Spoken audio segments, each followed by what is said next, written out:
بسم اللہ الرحمن الرحیم۔ صرف 5 منٹ کا مدرسہ قرآن و حدیث کی روشنی میں 4 شوال المکرم۔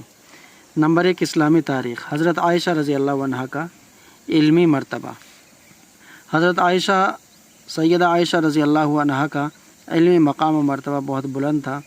چند صحابہ کو چھوڑ کر تمام مردوں عورتوں پر انہیں فوقیت حاصل تھی۔ وہ بیک وقت قرآن کریم کی حافظہ، تفسیر و حدیث کی ماہر اور مشکل مسائل کو حل کرنے میں بے مثال ذہانت کی مالک تھی۔ بڑے بڑے صحابہ ان سے شریعت کے احکام و مسائل معلوم کرتے تھے۔ حضرت ابو موسیٰ اشعری رضی اللہ عنہ کا بیان ہے کہ جب بھی ہم لوگوں کے سامنے کوئی مشکل مسئلہ پیش آتا تو اس کا حل حضرت عائشہ رضی اللہ عنہا سے معلوم کرتے اور وہ فوراً اس کا حل بتا دیا کرتی تھی۔ امام ظہری فرماتے ہیں کہ اگر تمام مردوں اور امہات المؤمنین کا علم جمع کیا جائے تو حضرت عائشہ رضی اللہ عنہا کا علم ان سب سے زیادہ وسیع ہوگا۔ کہا جاتا ہے کہ دین کا چوتھائی حصہ انہی سے متعلق ہے۔ انہوں نے دین اسلام اور شریعت کے احکام کو پھیلانا اور حضور صلی اللہ علیہ وسلم کی تعلیمات کو عام کرنا اپنی زندگی کا مقصد بنا لیا تھا۔ ان سے 2210 احادیث مروی ہیں۔ ایک مرتبہ پوری امت پر ان کے بے پناہ احسانات ہیں۔ بلا شبہ پوری امت پر ان کے بے پناہ احسانات ہیں، اسی وجہ سے انہیں محسنائے امت کہا جاتا ہے۔ سن 58 ہجری میں مدینہ میں انتقال فرمایا اور رات کے وقت جنت البقیع میں دفن ہوئی۔ اللہ تعالیٰ انہیں پوری امت کی طرف سے بہترین بدلہ عطا فرمائے، آمین۔ نمبر 2، حضور صلی اللہ علیہ وسلم کا معجزہ، آندھی آنے کی خبر دینا۔ حضرت ابو حمید فرماتے ہیں غزوہ تبوک کے موقع پر جب رسول اللہ صلی اللہ علیہ وسلم صحابہ کرام کے ساتھ وادی القریٰ میں پہنچے تو آپ نے فرمایا رات کو ایک زوردار ہوا چلے گی، لہٰذا اس وقت کوئی آدمی کھڑا نہ ہو، نیز جس کے پاس اونٹ ہو اس کو بھی رسی سے باندھ دے۔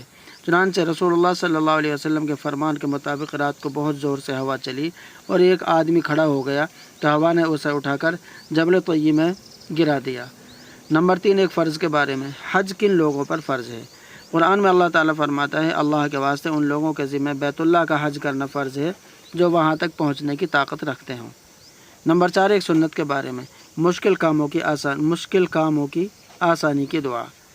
جب کوئی مشکل کام آ جائے تو یہ دعا پڑھے اللہم لا سہل الا ما جعلتہ سہلا وانت تجعل الحزن اذا شئت سہلا۔ ترجمہ، اے اللہ تیرے کیے بغیر کوئی کام آسان نہیں ہو سکتا اور تو جب چاہے سخت رنج و غم کو بھی آسانی میں تبدیل کر دے۔ نمبر 5، ایک اہم عمل کی فضیلت۔ سورہ اخلاص تہائی قرآن کے برابر ہے۔ رسول اللہ صلی اللہ علیہ وسلم نے فرمایا کیا تم میں سے کوئی یہ نہیں کر سکتا کہ ایک رات میں تہائی قرآن پڑھ لے؟ صحابہ کرام نے عرض کیا کیسے تہائی قرآن پڑھ لے گا؟ آپ صلی اللہ علیہ وسلم نے فرمایا قل هو اللہ احد تہائی قرآن کے برابر ہے۔ نمبر 6، ایک گناہ کے بارے میں۔ فتنہ و فساد کرنے کی سزا۔ قرآن میں اللہ تعالیٰ فرماتا ہے جو لوگ اللہ اور اس کے رسول سے لڑتے ہیں، زمین میں فساد کرنے کی کوشش کرتے ہیں، ایسے لوگوں کی بس یہی سزا ہے کہ وہ قتل کر دیے جائیں یا سولی پر چڑھا دیے جائیں، یا ان کے ہاتھ اور پاؤں مخالف جانب سے کاٹ دیے جائیں، یا وہ ملک سے باہر نکال دیے جائیں۔ یہ سزا ان کے لیے دنیا میں سخت رسوائی کا ذریعہ ہے اور آخرت میں ان کے لیے بہت بڑا عذاب ہے۔ نمبر 7، دنیا کے بارے میں۔ دنیا سے زیادہ آخرت اہم۔ قرآن میں اللہ تعالیٰ فرماتا ہے تم تو دنیا کا مال و اسباب چاہتے ہو اور اللہ تعالیٰ تم سے آخرت کو چاہتے ہیں۔ فائدہ، انسان ہر وقت دنیاوی فائدے میں منہمک رہتا ہے اور اسی کو حاصل کرنے کی فکر کرتا رہتا ہے، حالانکہ اللہ تعالیٰ چاہتے ہیں کہ دنیا کے مقابلے میں آخرت کی فکر زیادہ کی جائے کیونکہ آخرت کی فکر کرنا زیادہ اہم ہے۔ نمبر 8، آخرت کے بارے میں۔ سب سے پہلے زندہ ہونے والے۔ رسول اللہ صلی اللہ علیہ وسلم نے فرمایا ہم دنیا میں سب سے آخر میں آئے ہیں لیکن کل حشر یعنی آخرت میں جب سب کو جمع کیا جائے گا تو ہم سب سے پہلے زندہ کیے جائیں گے۔ نمبر 9، طب نبوی سے علاج۔ نیند نہ آنے کا علاج۔ ایک شخص نے حضور صلی اللہ علیہ وسلم سے نیند نہ آنے کی شکایت کیا تو آپ صلی اللہ علیہ وسلم نے فرمایا یہ پڑھا کرو اللہم غارت النجوم وہدأت العیون وانت حی قیوم یا حی یا قیوم انم عینی وآہدی لیلی۔ ترجمہ، اے اللہ ستارے چھپ گئے اور آنکھیں پرسکون ہو گئی، تو ہمیشہ زندہ اور قائم رہنے والا ہے، اے ہمیشہ زندہ اور قائم رہنے والے میری آنکھ کو سلا دے اور میری رات کو پرسکون بنا دے۔